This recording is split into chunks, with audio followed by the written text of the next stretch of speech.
ఎక్కడంటే అక్కడ పడేయకూడదు, డస్ట్బిన్లోనే వేయాలి.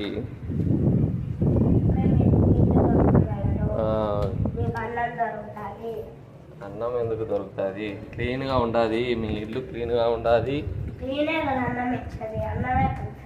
చూడుతా, చూడండి ఫ్రెండ్స్,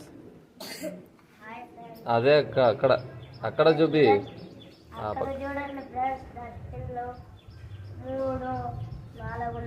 సరే రాండి, పోయి వేస్తాం ఇప్పుడు. ఎక్కడికి రా? అక్కడ వద్దుకి రా, అక్కడ చెట్టు అన్నీ ఉన్నాయి.